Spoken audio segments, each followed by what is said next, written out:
em Simone Robaina com Redken Day. Estou aqui com Mariana Pereira, que é educadora da Redken. Mariana, o que a Redken está preparando juntamente com Simone Robaina para cuidar do cabelo das loiras? Então, a Redken, ela é uma forma de vida, vamos colocar assim. É uma marca que trabalha com uma tecnologia de ponta, onde a gente tem força, nutrição, muito brilho e um cabelo loiro divino. Bacana, a gente vai mostrar agora para vocês uns trabalhos com os resultados, lógico, né?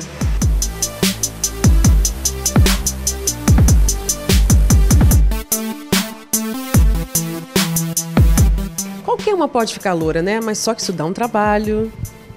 Realmente dá um trabalho e a pessoa tem que ter realmente uma consciência de que para ter um louro bonito, maravilhoso, tem que cuidar. E a Mirella é sua cliente há muito tempo, loira assumida. Mirella, qual é o trabalho que o Sulaima faz no seu cabelo? Ela faz balaiagem, mas puxando por balaiagem claríssima, entendeu? Então, esse trabalho requer um cuidado bem maior.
Dr. Francisco Colucci, especialista em reprodução humana e também medicina fetal.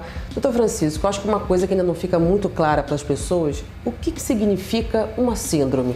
Síndrome é uma repetição de sintomas em uma determinada doença. Falando mais especificamente da síndrome de Down, todo especial com síndrome de Down, ele tem traços que se repetem. Por exemplo, o olho com a distância aproximada, um pouquinho rasgado, o pescoço curto, a língua um pouquinho grossa, um certo grau de disfunção motora e intelectual. Isso caracteriza uma síndrome, porque ele se repete em todos os casos.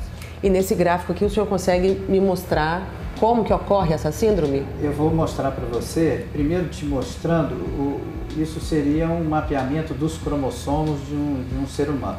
Nós temos 22 pares de cromossomos, em cada um 2 cromossomos, geralmente um herdado da mãe e o outro do pai, e um par de cromossomo sexual, XX nas mulheres, XY no homem.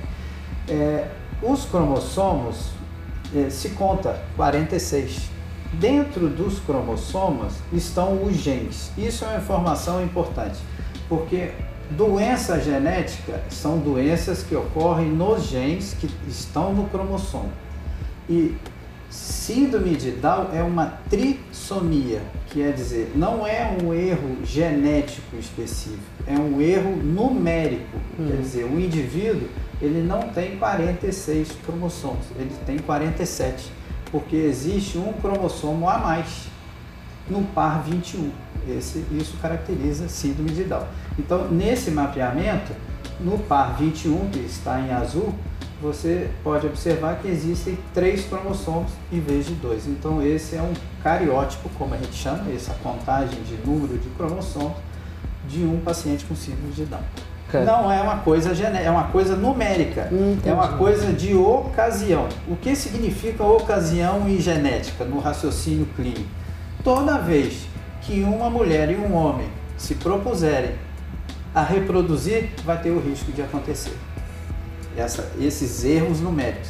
Nós falamos do síndrome de Down porque não é que seja o mais comum, eu posso até te mostrar mais adiante, mas é o que sobrevive. 80% dos nenéns, dos embriões que são formados de forma anômala com síndrome de Down, eles ou a mãe não engravida ou ela aborta. 20% nasce. Os outros erros que podem acontecer nos outros 22, eles acontecem, e até com mais frequência que a síndrome de Down, só que não sobrevivem. São muito mais graves, né? São muito mais graves, a própria natureza impede. Por isso que a gente desconhece, porque a gente não leva para casa. Não vai à frente. Não vai à frente. É mais ou menos isso a síndrome de Down. Existe uma particularidade que interfere, por exemplo, no diagnóstico quando a mãe está grávida, que são mosaicos. O que é mosaico? O mosaico, ele acontece numa fase para frente do encontro do espermatozoide com o óvulo. Quer dizer, eu já encontrei o espermatozoide, o óvulo, correu tudo bem. O neném tem os cromossomos normais. Mas ele tem que se reproduzir. Ele tem que ir formando o corpo, formando os órgãos, as células têm que ir se dividindo. Nessas divisões da célula teoricamente normal, pode acontecer erros isolados. Aí chama mosaico. Eu vou ter no mesmo indivíduo células normais e células anormais. Também pode acontecer com qualquer um.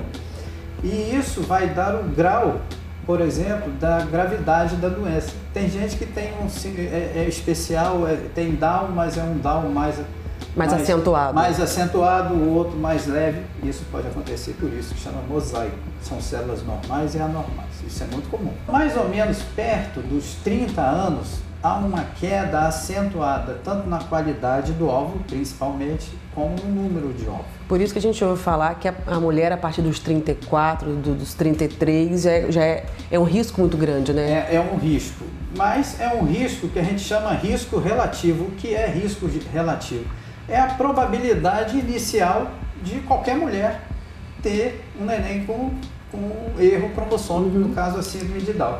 Por quê? Porque o óvulo perde a qualidade. Por que eu estou falando só do óvulo? Porque o óvulo é mais fácil de entender, porque ele não reproduz, ele caracteriza o envelhecimento. O espermatozoide não, ele pode envelhecer também, mas de uma forma não tão agressiva como acontece no óvulo, porque ele se reproduz de 3 em 3 meses.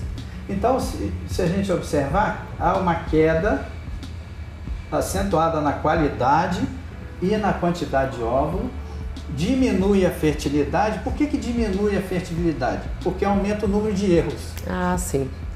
Então, a natureza perfeita, ela mantém a sua eficácia durante toda a vida da mulher. Então, a idade, ela tem esse impacto nesse sentido. E aí a gente tem uma média. Tem uma média. Existe um número que eu digo assim, em medicina fetal, em risco, em aconselhamento genético, reprodutivo, que é esse aqui, aos 35 anos, 36, é o 1 para 270. Esse é um ponto de corte para raciocínio clínico, para efeito de resultado no paciente. Então tá, Dr. Francisco, essa é uma média, mas eu com 34 anos pretendo engravidar. Existem exames que eu possa estar fazendo para saber qual é a probabilidade de eu ter um bebê com uma síndrome? Existem. E isso é uma pergunta muito boa, porque a gente pode abordar de duas formas distintas no mesmo problema. A primeira coisa é essa mulher de 34 anos não engravidou ainda. Ela está procurando um aconselhamento reprodutivo e está preocupada com a síndrome de Down. O que acontece? Como todo o processo ele ocorre depois da fertilização, porque é um erro numérico, como eu te expliquei, você não tem como prever antes. Você tem que esperar a concepção acontecer. Salvo uma exceção. Quando você faz o estudo do casal antes da concepção e existe um erro de translocação, que a gente chama. A translucência começa a ter um valor importante se você faz depois de 13 semanas, ela está lá. Isso está relacionado com o quê? Muito frequentemente esse neném é um especial, um Down. E se essa translucência aconteceu antes de 11, é uma síndrome de Down, mais frequentemente. Então a sensibilidade, ela vai lá para cima, porque ela está fora de um momento que normalmente não era para estar. Não era para estar. E a gente mede exatamente no momento. O morfológico que você está falando é um complemento disso. Por exemplo, eu faço uma translucência nucal nessa senhora de 34 anos com 13 semanas. Ela me dá uma translucência nucal alterada. Isso é um dado importante. Ela tem 34 anos, tem uma translucência nucal. Eu faço os outros exames que eu tenho que fazer, que eu vou te comentar, e e eu termino fazendo o exame genético dela e da normal. O DNA dela está normal. E aí? E aí eu faço o morfológico, porque às vezes eu estou diante não de uma doença cromossômica e nem de uma doença genética, eu estou diante de uma má formação, porque má formação é diferente de doença cromossômica e doença genética. Uma pergunta muito importante, essa entrevista é muito esclarecedora para mim, inclusive imagino para você que está em casa. Eu grávida, descubro que meu filho tem síndrome de Down. Existe alguma coisa a ser feita ainda, ele como feto, para que minimize as consequências? Esse é o objetivo disso tudo. Qual é o objetivo de você detectar a síndrome de Down no intraútero? Você vai mudar o diagnóstico do neném? Não vai. Não vai. Mas você vai mudar a vida dele por completo, porque você vai mudar a assistência ao parto dele. Eu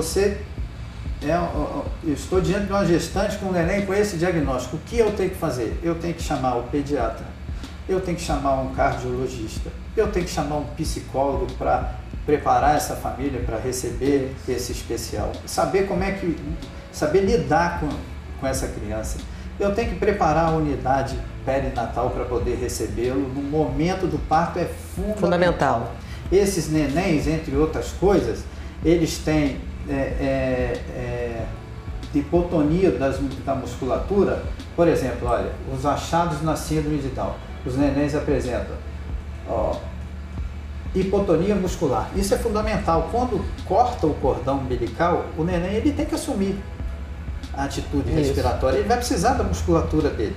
E como a musculatura é hipotônica, sabendo que ele é um Down, tem que ter uma estrutura paralela esperando para que faça o suporte respiratório.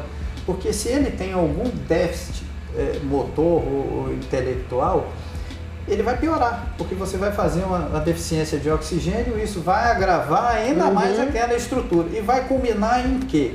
Dificuldade de inserção social. Pois é, gente, olha, uma verdadeira aula de reprodução humana, uma verdadeira aula sobre síndrome, em especial a síndrome de Down. Então, Francisco, muito obrigado por essa entrevista esclarecedora. A gente falou aqui de uma forma clara, eu acho que todo mundo em casa entendeu, compreendeu. Muito obrigada. Eu que te agradeço, fico muito agradecido e honrado pelo convite, eu estou à sua disposição. Muito obrigada. Eu conversei com o Dr. Francisco Colucci, ele que é especialista em reprodução humana e medicina fetal. Atualize-se!